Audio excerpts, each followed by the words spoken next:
Do no mi do ba vi no peno go no mi ton barana ta bene ton ji le mi ko tumbo e o ka no holo bo no ijero to le mi no so i da gunu mi o e je ko le ho mi mara je no e ho me ton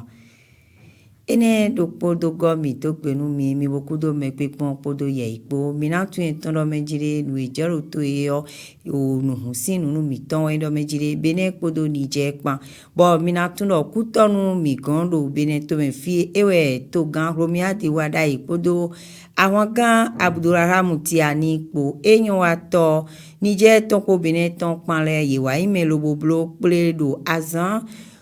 konukuno kpogo aidosun kweme midieton lobo kenudo le ena wanu gbon lobo aliwin su in frontier lobo esue ewa kenude ubo minaturo nu chijo mokoton ejo lobo bene kodo o nije pa sin otohun lo susue o ewa kenudo le na wa gbon lo le hun tohun enele lobo nu ewuye do hodo le yin nu ho edo kodo nùyẹn zinzin kpó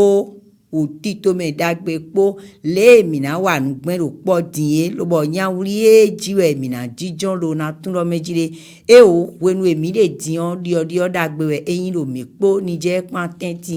mina dọ́nu mi lọ́ mẹ́dzire mi kò sí fini ọ́ mina tìmẹ́nu mi lọ́ tógán mi tán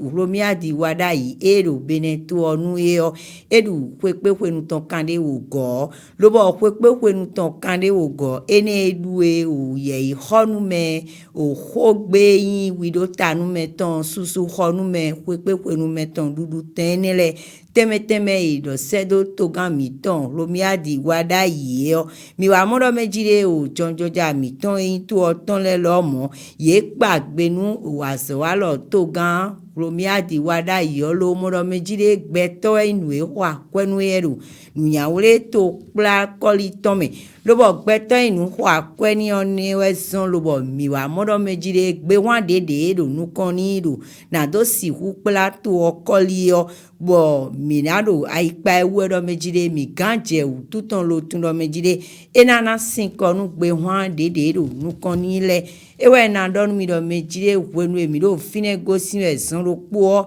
mi na donu mi do mejire o medo kalavisin pon la onu ewa do azan kanwe ko ebrodo pon la kalavi tonu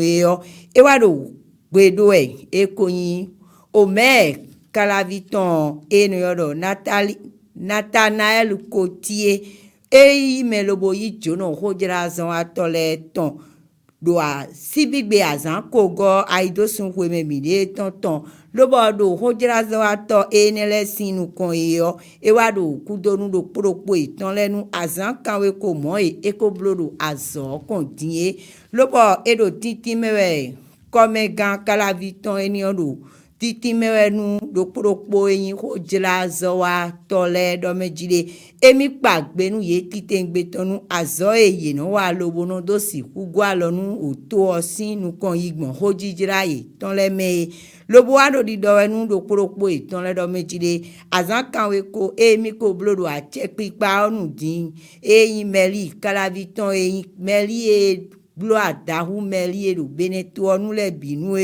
emi do titi mero nu mi mo emi ton podo nyawuli emi le ton po edo mini kpla ekoyin kalavisi o pon la kanduo le eje hagbon lo wa zo po epo aloda lome lobonu nu e ma sogbe ale teme o mina so edo ten iton le me bonu amokoton di kanchicha dagbe mewe yi me lobonu polobo dunu eyin dine awa jije ton bo mi kò sí fini o mi na timenu mi do mejide nu husin nu enu yodo lancement social mi na do mi do mejide la menano ganji podo eni pon fi po eyin nu yawuli taji mi anukunu beneto lobo nu mo koton we so mo kwin tole yi wa imelo bro plero azan atongo aidosun ko ememide tonton lobo a check pipa o ìwà imelo kendo nu taji pataki eyin ina he so